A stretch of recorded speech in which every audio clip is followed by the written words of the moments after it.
हाँ तो नमस्कार बच्चों, कैसे हो आप लोग सभी। आई होप आप लोग अच्छे होंगे, अपनी पढ़ाई को अच्छे से कर रहे होंगे। तो देखिए आज के इस लेक्चर में हम लोग क्या करेंगे कि जो परिवहन है क्लास 10 का जो चैप्टर नंबर 3 है जिसका कि नाम क्या है परिवहन, ठीक है, उसका जितना भी सब्जेक्टिव क्वेश्चन आंसर है उनका डिस्कशन करने वाले, ठीक है। क्योंकि इससे पहले मैंने पोषण और श्वसन का सब्जेक्टिव क्वेश्चन आंसर अपलोड कर दिया है। अगर आप लोगों में से किसी ने उस वीडियो को नहीं देखा है तो उन सब वीडियो को भी देख लीजिएगा, ठीक है। आज हम लोग क्या करेंगे, परिवहन को स्टार्ट करेंगे। परिवहन चैप्टर का जितना भी सब्जेक्टिव क्वेश्चन आंसर है उसको हम लोग देखने वाले हैं, ठीक है। तो चलिए देखिए पहला क्वेश्चन क्या है, परिवहन से लिखा है कि परिवहन किसे कहते हैं, ठीक है। और ये क्वेश्चन एग्जाम में पूछा जाता है, ठीक है। तो इसमें वीवीआई आप लगा सकते हैं, ठीक है। परिवहन किसे कहते हैं ये क्वेश्चन एग्जाम में पूछा जाता है, ठीक है। तो देखिए क्या लिखा है उत्तर में कि उपयोगी पदार्थों का उनके मूल स्रोतों से शरीर की प्रत्येक कोशिकाओं तक पहुंचाने तथा अनुपयोगी और हानिकारक पदार्थों को कोशिकाओं से निकालकर गंतव्य स्थान तक पहुंचाने की क्रिया क्या कहते हैं, तो परिवहन कहते हैं, ठीक है। क्या बोले कि उपयोगी जो पदार्थ है उनके मूल स्रोत से शरीर की प्रत्येक कोशिका तक पहुंचाना, ठीक है। और अनुपयोगी पदार्थ यानी कोशिका में अपघटन विघटन के स्वरूप जो अनुपयोगी पदार्थ बनता है, ठीक है, यानी और हानिकारक पदार्थ उन सभी पदार्थ को कोशिका से निकालकर उनके गंतव्य स्थान तक पहुंचाना क्या कहलाता है, परिवहन कहलाता है, ठीक है। समझ गए। चलिए अगला क्वेश्चन देखो क्या लिखा है। अगला क्वेश्चन है कि जाइलम उत्तक किसे कहते हैं, ठीक है।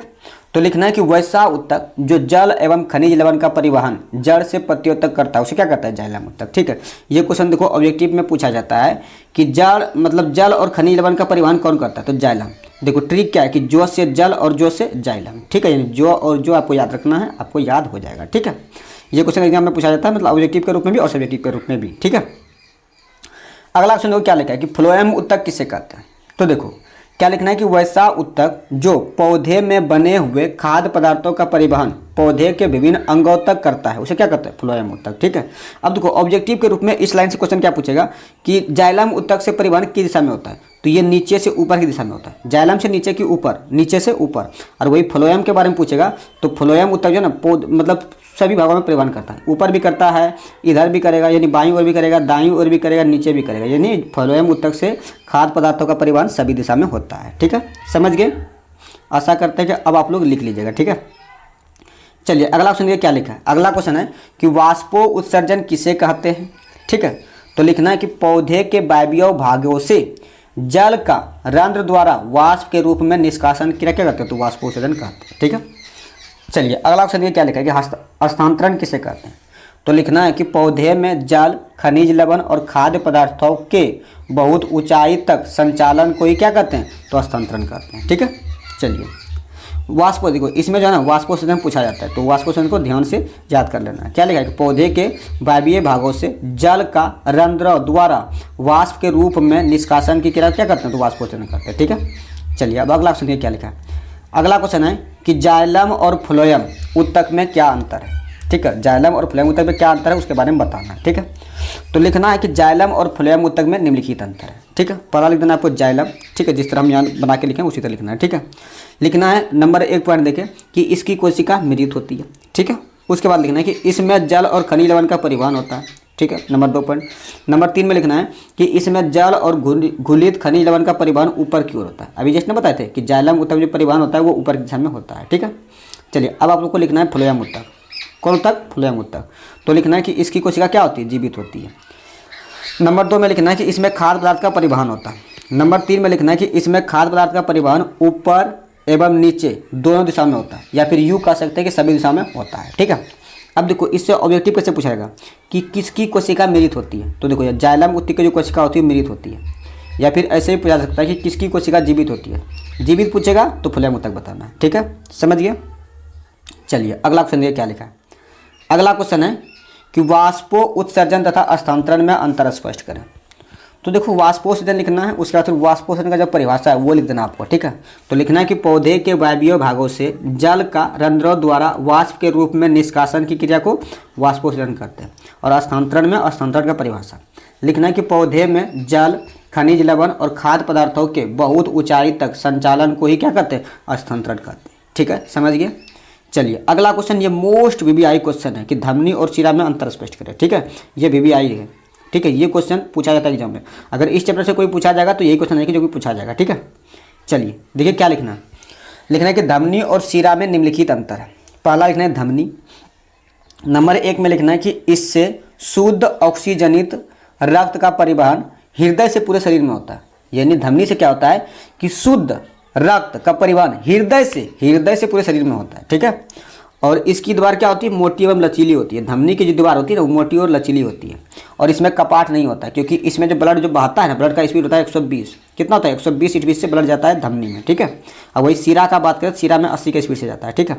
अगला पॉइंट देखो, शिरा से लिखना है, तो लिखना है शिरा में कि इससे अशुद्ध ऑक्सीरहित या कार्बन डाइऑक्साइड युक्त भी बोल सकते हैं, ठीक है। ऑक्सीरहित या कार्बन डाइऑक्साइड युक्त, ठीक है, रक्त का परिवहन पूरे शरीर से हृदय तक आता है। यानी शिरा से क्या होता है, ब्लड लौटता है, यानी पूरे शरीर से कहाँ आता है, हृदय तक ब्लड आता है शिरा के थ्रू, ठीक है। उसके बाद देखो नंबर 2 पॉइंट होगा, यहाँ एक ही लिखा गया, नंबर 2 होगा, इसकी दीवार पतली होती है। यानी शिरा की दीवार क्या होती है, पतली होती है, ठीक है।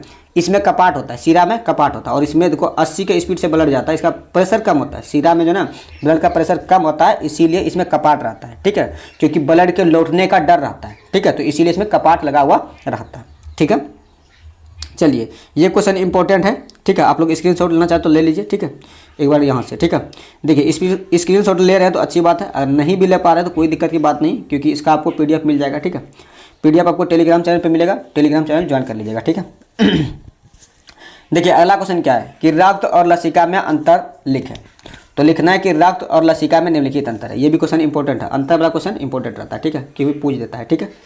लिखा है कि रक्त और लसिका में निम्नलिखित अंतर है। नंबर 1 में लिखना है रक्त।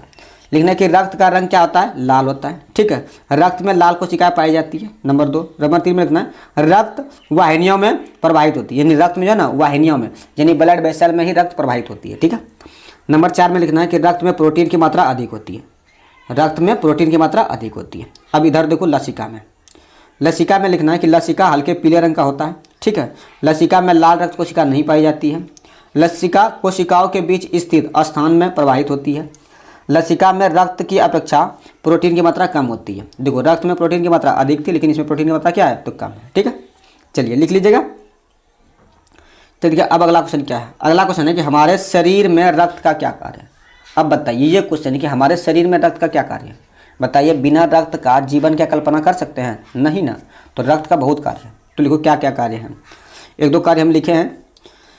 लिखा है कि हमारे शरीर में रक्त के निम्नलिखित कार्य है। पहला लिखना है कि तापमान, ये शरीर के तापमान को नियंत्रित रखता है। दूसरा, ये शरीर को रोग से मुक्त करता है, ठीक है। तीसरा में ऑक्सीजन एवं कार्बन डाइऑक्साइड का परिवहन करता है। यानी ऑक्सीजन एवं कार्बन डाइऑक्साइड का परिवहन कौन करता है, तो रक्त ही करता है, ठीक है। चलिए लिख लीजिएगा, ये भी क्वेश्चन इंपॉर्टेंट है, ठीक है। ये भी क्वेश्चन क्या है, तो इंपॉर्टेंट है। चलिए अगला क्वेश्चन देखिए क्या लिखा है। अगला क्वेश्चन है कि लाल रक्त कोशिका ऑक्सीजन का वाहक है, कैसे। तो लिखना है कि लाल रक्त कोशिकाओं में एक विशेष प्रकार का प्रोटीन वर्णक हीमोग्लोबिन पाया जाता है। हीमोग्लोबिन के एक अणु की क्षमता ऑक्सीजन के 4 अणु के साथ संयोजन करने की क्षमता होती है। इस गुण के कारण लाल रक्त कोशिकाओं को ऑक्सीजन का वाहक कहते हैं। ये भी क्वेश्चन इंपॉर्टेंट है, स्टार लगा दीजिए इसमें भी, ठीक है। अब अगला देखिए क्या लिखा है। अगला है कि ECG उपकरण की क्या भूमिका है। तो लिखना है कि ECG उपकरण की सहायता से हृदय धड़कन के समय विद्युत तरंग के विक्षोभ को अंकित किया जाता है और हृदय संबंधी रोगों की जांच की जाती है, ठीक है। ECG से हम लोग हृदय संबंधित रोगों की जांच भी करते हैं, रोगों की पहचान भी करते हैं, ठीक है। आगे है कि SA नोड या पेसमेकर, जो कि हार्ट में लगाया जाता है, हार्ट के स्थान पर लगाया जाता है, ठीक है। हार्ट में जो है ना क्या बोलते हैं उसको, करंट पैदा करने के लिए SA नोड लगाया जाता है, ठीक है। तो देखो आंसर में क्या लिखना है कि हृदय की धड़कन का तालबद्ध संकुचन एक विशेष प्रकार की तंत्रिका ऊतक के द्वारा होता है, जिसे SA नोड या पेसमेकर कहा जाता है, ठीक है। चलिए अगला क्वेश्चन देखो क्या लिखा है। अगला क्वेश्चन है कि रक्त प्लाज्मा क्या है। तो लिखना है कि रक्त प्लाज्मा एक ऐसा जलीय घोल है जिसमें 90% जल, 7% प्रोटीन, 0.9% अकार्बनिक लवण, 0.18% ग्लूकोज और 0.5% वसा पाया जाता है। रक्त प्लाज्मा में पचे हुए हार्मोन का परिवहन करता है, ठीक है। तो ये है रक्त प्लाज्मा का कार्य, ठीक है, समझ गए। चलिए अगला क्वेश्चन देखिए क्या लिखा है। अगला क्वेश्चन है कि रक्त के जमने में पट्टिकानुओं की क्या भूमिका है, यानी प्लेटलेट्स की क्या भूमिका है। तो लिखना है कि रक्त के जमने में पट्टिकानुओं की अहम भूमिका होती है। इसमें थ्रोम्बिन प्लास्टिन नामक प्रोटीन पाया जाता है, जो रक्त के प्लाज्मा में पाए जाने वाले प्रोथ्रोम्बिन को थ्रोम्बिन में बदलकर रक्त के जमने में सहायता करता है। ठीक है, तो ये हो गया इसका आंसर। ठीक है, ये भी क्वेश्चन इंपॉर्टेंट है। ठीक है, जो इंपॉर्टेंट बता रहे हैं उसको सही से याद कर लेना। ठीक है, अब आगे देखो क्या लिखा है। आगे है कि रक्त परिवहन के रक्त का द्विगुण परिवहन क्या है। तो आंसर में क्या लिखना है कि रक्त परिवहन के एक चक्कर को पूरा करने में हृदय से होकर 2 बार गुजरता है। ठीक है, एक बार ये शुद्ध और एक बार यह अशुद्ध रहता है। इस प्रकार के रक्त के परिवहन को रक्त का द्विगुण कहते हैं। ठीक है, चलिए आगे देखिए क्वेश्चन क्या लिखा है। आगे क्वेश्चन है कि विसरण से आप क्या समझते हैं। तो लिखना है कि गैस, द्रव एवं अन्य आयनों के अणुओं के उच्च सांद्रता वाले क्षेत्र से निम्न सांद्रता वाले क्षेत्र की ओर होने वाली गति को क्या कहते हैं, तो विसरण कहते हैं। ठीक है, और ये पौधों में होता है। ठीक है, और छोटे जीव जंतुओं में होता है। जो एक कोशिकीय होता है उसमें विसरण की क्रिया होती है। ठीक है, अब आगे देखो क्या लिखा है। लिखा है कि ऑक्सी हीमोग्लोबिन क्या है। तो उत्तर में लिखना है कि हमारे रक्त में पाया जाने वाला हीमोग्लोबिन ऑक्सीजन से क्रिया करके ऑक्सी हीमोग्लोबिन बनाता है। ठीक है, ये उतना इंपॉर्टेंट नहीं है लेकिन ऑब्जेक्टिव के रूप में पूछा जा सकता है, तो इसीलिए ले लिए। ठीक है, चलो अगला क्वेश्चन देखो क्या लिखा है। अगला क्वेश्चन है कि पादप में भोजन का स्थानांतरण कैसे होता है। तो लिखना है कि पादप में भोजन का स्थानांतरण फ्लोएम ऊतक द्वारा नीचे से ऊपर अर्थात दोनों दिशाओं में होता है। ठीक है, चलिए यह है लास्ट क्वेश्चन। देखिए क्या लिखा है। लिखा है कि पौधे में गैसों का आदान प्रदान कैसे होता है। लास्ट है लेकिन इंपॉर्टेंट है। ठीक है, गैसों का आदान प्रदान कैसे होता है। तो लिखना है कि पौधे में गैसों का आदान प्रदान पत्तियों में पाए जाने वाले रंध्रों के माध्यम से विसरण क्रिया द्वारा होता है। ठीक है, देखो इस लाइन से ऑब्जेक्टिव पूछा जा सकता है कि पौधे में जो गैसों का आदान प्रदान होता है वो किस क्रिया द्वारा होता है। तो ये जो यहाँ है ना विसरण क्रिया, तो विसरण क्रिया द्वारा होता है। ठीक है, चलिए समझ गए।